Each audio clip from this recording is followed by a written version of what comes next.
Buenos días, muchas gracias por invitarme a hablar de esto.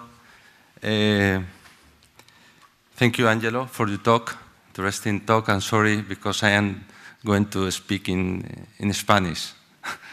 Bueno, pues vamos a hablar, claro, a mí me pasan la pregunta de que interprete lo que acaba de comentar Angelo, ¿no? Ahí es nada. Yo, que es verdad que he dado conferencias relacionadas con los DAIs para todas las compañías, que recibimos becas, que todos sabemos que nos ayudan a tener nuestras unidades en condiciones. Es verdad que no soy de ningún advisory y no tengo acciones. Ahora, si hay alguna recomendación buena, lo digo, estoy dispuesto a comprar, Nacho. Bueno, pues el número de implantes, ya hablando en serio, en España es bajo, como nos ha demostrado Angelo. Es el más bajo o de los más bajos de Europa, pero es que además está bajando. Le tengo que agradecer a Javier Alzueta que me haya dejado esta diapositiva que él va a presentar mañana por la tarde, creo, hablando de los datos del nuevo o del último registro español de desfilado implantable. Algo que realmente uno se da cuenta de la importancia que tiene, no al principio, sino cuando pasan los años. Es decir, yo creo que el que tengamos el registro de desfibrilador es algo fantástico, porque podemos ver cómo van las cosas. Como podéis ver al final, realmente, en el 2011, pues la mayor parte de los desfibriladores, el 60%, se implantan por prevención primaria, cuando el resto de las patologías, como veis, por unos motivos o por otros que serían dignos de discutir en otro momento, pues varían un poco. Pero lo cierto es que el 60% podemos decir que es prevención primaria. Cuando vamos a las cifras de desfibrilador, nos encontramos que España está en 70 y tantos desfibriladores por millón de habitantes y es el segundo más bajo de Europa. Cuando hablamos de los resincronizadores, desfibrilador, resincronizador, somos claramente los más bajos de Europa. Entonces, claro, yo he intentado analizar esto y decir, a ver, ¿qué es lo que pasa? Lo primero que hice fue poner juntos todos los datos de los marcapasos y los desfibriladores, a ver si los marcapasos y los desfibriladores tienen el mismo comportamiento. Y tengo que dar las gracias y felicitar públicamente, no sé si está Fernando Arribas, está Angelo, porque el libro blanco de la era es fantástico, tiene, como ha comentado él, una cantidad bárbara de información. Bueno, pues lo cierto es que cuando vemos los marcapasos en azul oscuro, pues parece que no estamos tan mal. Si nos vamos a una cosa que casi no se ve, son los marcapasos de resincronización. Aquí ya estamos muy mal, es decir, se ponen muy pocos marcapasos de resincronización, cuando la resincronización es una tecnología que funciona y que ha aportado a la ciencia y a la cardiología un valor tremendo, pero realmente implantamos pocos. Y al lado veis que tenemos los desfibriladores y los resincronizadores, como hemos comentado antes. Bueno, entonces, claro, yo dije, vamos a ver, aquí me he metido en un lío y pedí ayuda. Y pedí ayuda y habré recibido una encuesta, los miembros de la sección de arritmias, siento no haberla hecho extensiva a lo mejor a los de la sección de marcapasos, pero me contestaron 39 personas. Y yo les preguntaba una serie de cuestiones que aparecen en los registros previos de desfibrilador en la discusión como posibles factores que influyen en que implantemos pocos desfibriladores. Por ejemplo, la enfermedad cardiovascular nos afecta menos a nosotros que al resto. Y os pedí que lo valorarais de 1 a 5. Y veis que en la respuesta 1 pues alcanza un 2. Que no se cree que la muerte súbita sea tan elevada en España.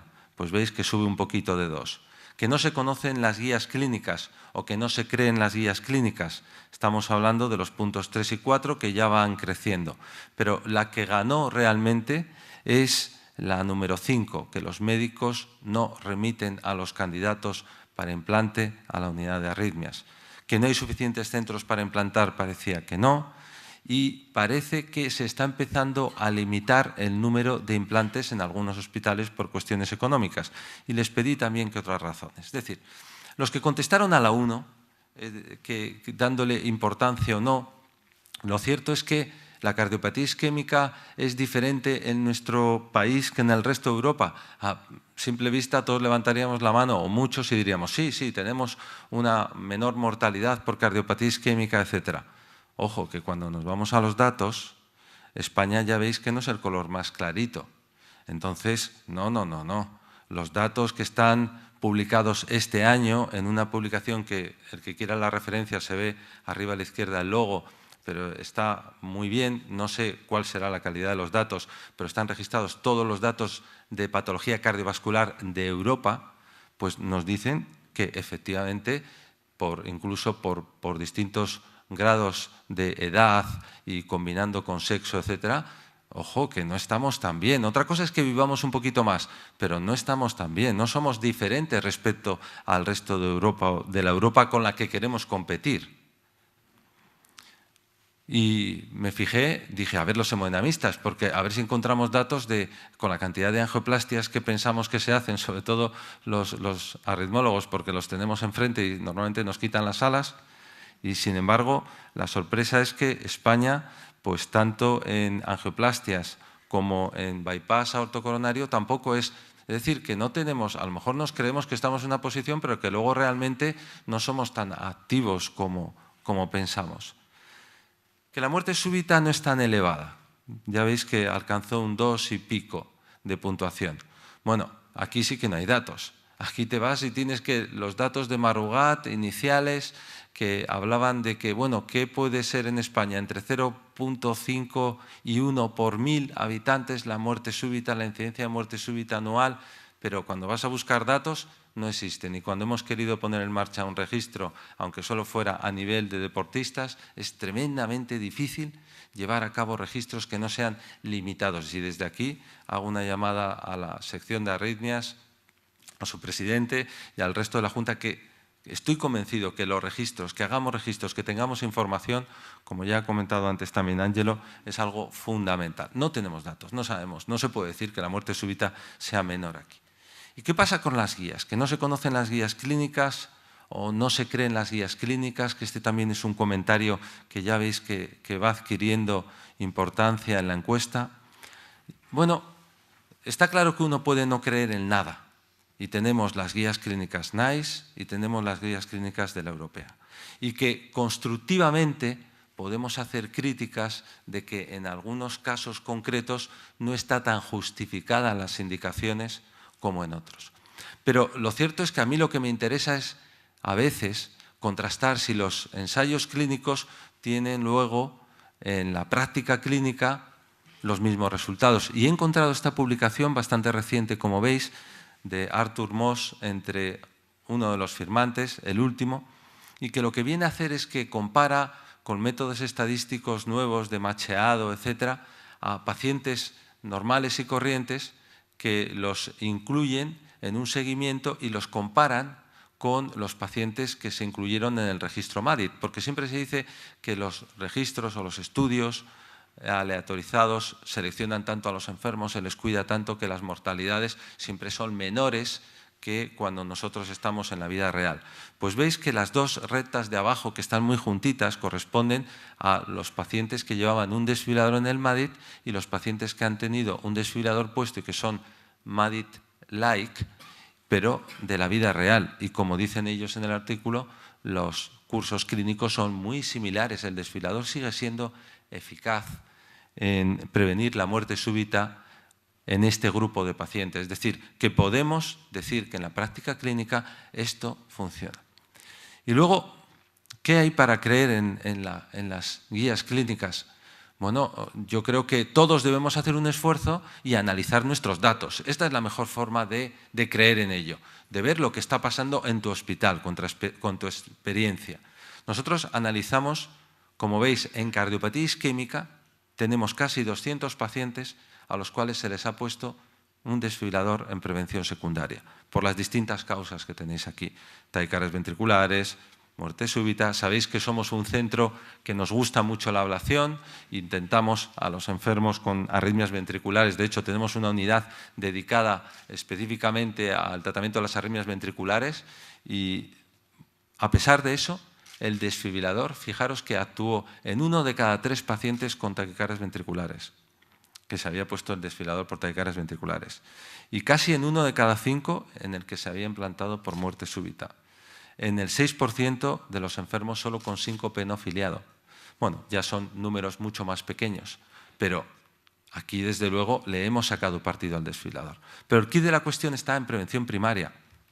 Tenemos casi 150 pacientes con cardiopatía isquémica y prevención primaria como causa de implante del desfibrilador. Como veis, aquí se implantan fundamentalmente por MAS, MEDIT o MADIT2. Pues bien, aquí las cifras son menores, pero son las que son, y es lo que tendremos que analizar, si somos capaces de seleccionar mejor a los pacientes o no. Un 7% de los pacientes utilizaron durante una mediana de 4 años el desfibrilador, y eso sí, lo que os aseguro es que hemos revisado todos los trazados, uno por uno, y han sido utilizaciones del desfibrilador reales. Hemos descartado, hemos hecho todo lo posible por descartar las falsas descargas. Pero la que ha ganado, digamos, en cuanto a vuestra opinión, es que los médicos no remiten a los candidatos a las unidades de arritmias. Bueno, es verdad que cuando vemos los estudios, y este es un estudio publicado en Europeis en el 2010, que están promocionados por las compañías, pues las cifras son bárbaras. Tenéis las cifras de pacientes que pueden cumplir criterios, según estimaciones, que serían candidatos a tener implantado un desfibrilador dependiendo pues, de los distintos estudios, ¿no? El MADIT, el AVIT, el MAST, etc. Y abajo, en un triángulo rojo, en una línea roja, tenéis los pacientes que realmente están implantados. Lo que no cabe duda, independientemente de estas exageraciones, es que todos estamos de acuerdo que hay muchos pacientes que son candidatos a recibir un desfibrilador y que no los llevan. Y esto está bien refrendado en otros estudios, aunque están recogidos en el mismo, de John Cam y Sia Nissan, pero recogen los datos de una serie de estudios que lo que analizaron fue cuántos candidatos reales de desfibrilador al final acababan con un desfibrilador, porque lo referían sus médicos, incluso en este caso médicos expertos en insuficiencia cardíaca. Y como veis, estamos hablando de porcentajes a la derecha de 1/4 parte, siendo incluso optimistas. Todos conocemos a los que tenemos a veces cerca nuestro, que ven a un paciente, hacen 2 angioplastias, ponen 3 stents, dan de alta al enfermo y luego tú en el informe por casualidad dices, oye, pero si tenía una fracción de eyección del 25%. Es decir, esta falta de comunicación, esta falta de que ellos crean en lo que nosotros estamos haciendo, pero no solo eso, sino en la importancia que tiene un desfibrilador, la capacidad que tiene para salvar vidas un desfibrilador, pues es lo que tenemos que transmitir. No hay suficientes centros para implantar. Afortunadamente, muy poca gente apostó por esto, porque cuando nosotros nos vamos a España, vemos que hay 167 centros. Y esto he analizado también para ver lo que puede influir en los distintos países europeos, la capacidad de que te den algo, que te reembolsen el dinero, o incluso en algunos epígrafes del libro blanco de la era pone tener ciertos incentivos por poner desfibrilador. Bueno, pues aquí están los países que sí o que no. No he encontrado ningún dato relevante, pero lo que sí he encontrado un dato relevante es aquí. Dividiendo los desfibriladores que ponemos por el número de centros, aparece España como 27 desfibriladores por centro, el más bajo claramente de toda la Comunidad Europea. De la Comunidad Europea con la que nosotros creo que tenemos que competir, o por lo menos yo creo que estoy aquí más que cerca de otros países, aunque realmente luego esto ya veremos que puede que no sea así. Por último, en los hospitales se limita el número de implantes y veis que ha alcanzado casi un 3 de media. Bueno, pues esto es un hecho real. Lo cierto es que cuando vemos España y vemos los desfibriladores que se implantan, en rojo están los que están por debajo de la media europea y en azulito más. ¿Y esto cómo lo podemos relacionar? ¿Con qué? No lo sé. Yo no he encontrado una justificación. Probablemente sean múltiples motivos.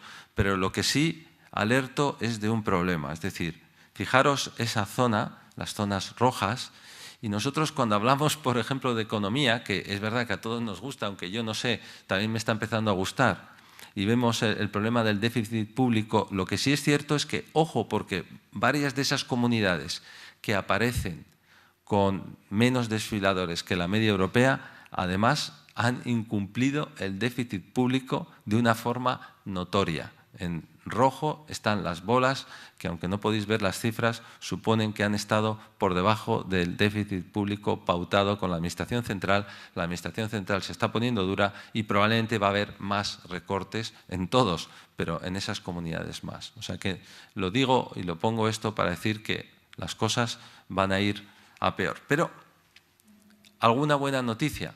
Alguna buena noticia es este artículo de Boriane, que lo he encontrado en una revista tecnológica y que me ha gustado. Ya sé que tiene muchísimas limitaciones y ya pido perdón desde aquí a los responsables de las distintas compañías, sobre todo al que está el último por abajo, porque está claro que hoy en día, si se repitiera el experimento, no sería así.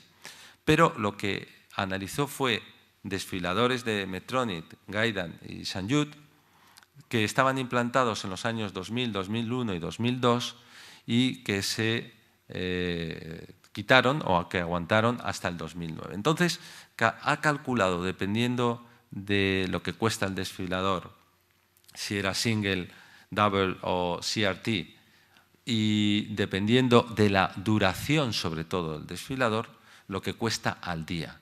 Entonces, el desfilador al día pues puede costar 4 euros. 4 euros si es uno de, digamos, de los que más beneficiados han salido en el estudio, y el máximo, que sería un resincronizador con desfilador, 14 euros. Es decir, a veces es verdad que ya no solo por las nuevas modalidades probablemente que van a venir de forma de pagar los dispositivos, sino que tenemos que transmitir y probablemente reflexionar sobre que es verdad que pagar 20.000 o 15.000 o 12.000 euros así de golpe es muchísimo, pero los costes hay que analizarlos y transmitirlos así a veces a nuestros propios compañeros, a los que tenemos al lado, para que esta tecnología, que aparentemente es muy cara, luego no lo sea tanto. Y ojo, porque aquí hay amenazas serias, y todos lo sabéis. He encontrado una página web india donde te pagan el viaje, una ruta turística por India, te implantan el desfilador. No he encontrado el precio porque no me atreví a llamar, pero si llego a llamar, yo creo que hasta contrato el viaje, no para implantarme el desfilador, pero sí. Entonces, ojo, porque estamos en un momento claramente de amenaza. Y otras razones, pues vosotros comentabais pues, que la edad avanzada, también lo ha comentado Ángelo, hace cambiar la indicación. Entonces piensas que a lo mejor por encima de 75-80 años ya no tiene por qué haber prevención primaria, que la gente todavía tiene miedo a las malas programaciones y a la morbilidad. Incluso hay gente que dice que tenemos poca fuerza los electrofisiólogos comparados con quién. No se siguen las guías, sobre todo en prevención primaria, que en Europa puede que se estén implantando más que los necesarios y que nosotros en España tenemos menos presión que en otros países para estar, digamos, adaptados a la normativa.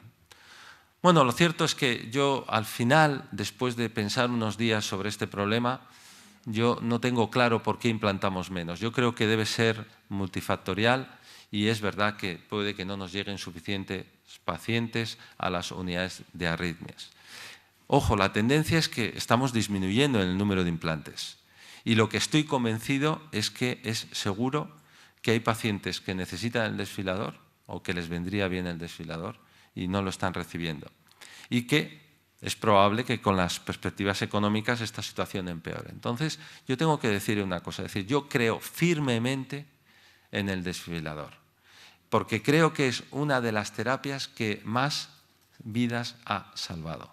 Entiendo que es muy difícil transmitir esto a algunos colegas que lo único que ven es el precio y además en el pago a contado.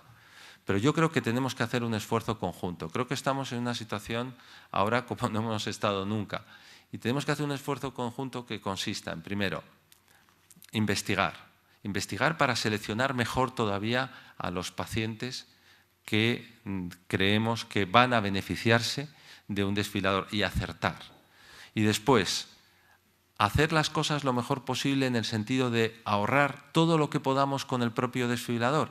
Una buena reprogramación, como nos comentarán después, puede hacer mucho, porque a nada que prolonguemos la vida del dispositivo vamos a ahorrar tremendamente o vamos a disminuir tremendamente los costes. Y luego también el resto de los actores hay que o tienen que colaborar. Es decir, no he querido poner la diapositiva de los precios, pero he hecho un análisis de los precios europeos de los desfibriladores y sí, ya sé todos los comentarios que se van a hacer, que no se paga pronto, que aquí somos un desastre, que hay toda una parafernalia añadida. Lo cierto es que somos, o de los países que yo he analizado, los que pagamos los precios más caros. Entonces, yo espero que con estas medidas que tenemos que poner en marcha salvemos la terapia, porque si no, me temo que hay un componente psicológico relacionado con el ahorro que puede repercutir directamente en que no nos remitan pacientes para implante desfibrilador, porque las decisiones las tomen antes de que nosotros podamos actuar sobre ellos. Nada más, muchas gracias por vuestra atención.